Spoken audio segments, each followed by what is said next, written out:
Alright guys, I am back with another weekly manga review video, and there was no Naruto this week, but there was Bleach and One Piece, and I had to do this video today because I am dressed as Brook from One Piece.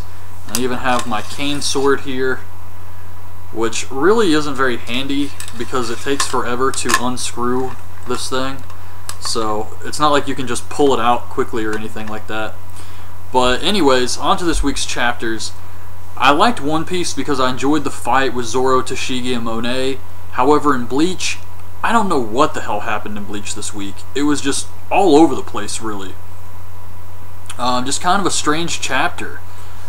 So Bleach, chapter 514, Born in the Dark. Ichigo is fighting Juha,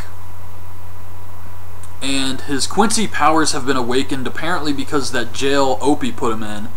When he busted out, he used so much Rietsu that it awakened his inner Quincy Rietsu, I guess.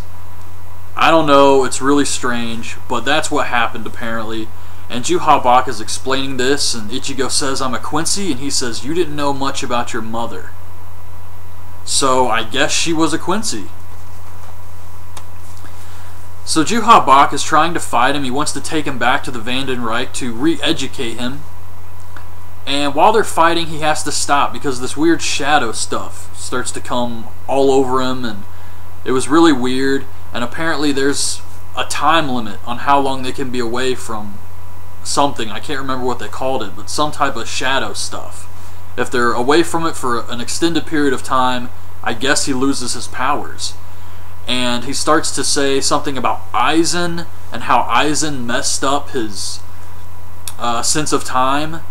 So it was just really weird. I mean, Ichigo's mom, Aizen, and then they continue to talk about the shadow stuff. They go to leave, and Ichigo doesn't want to just let him walk away after what he did to Soul Society, so he tries to attack him, and Juha henchman very easily cuts Ichigo's sword in half.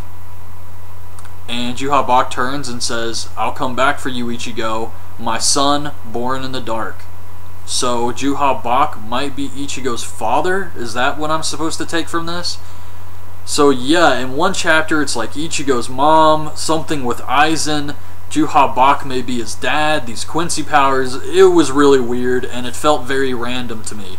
So I can't say I enjoyed this week's chapter at all for Bleach. I guess next week we'll see how they bring everybody back from the dead. That's probably what's going to happen. So yeah. Although, maybe we'll get to see the Division Zero from the Royal Guard, since they were on their way or something like that. So that would be pretty cool. But on to One Piece, chapter 687, Beast. The cover story, we see Karabo escape from the G5 with the pirate ship, leaving his crew and brother who saved him behind to fight the G5. And they're very easily defeated. So we get this fight with Tashigi and Monet. She's fighting Tashigi with snowballs, a blizzard, just all types of snow-themed attacks. Snow rabbits, I think, is what she called the snowballs. And Tashigi's fighting her because she doesn't think Zoro can fight a woman, or will cut a woman. So while she's fighting her, she's actually losing this battle. Monet has her captured. She's biting her shoulder like she did the G5, and she's about to kill her, I guess. And then Zoro slashes her, and it cuts Monet's eye. So she realizes he will cut a woman.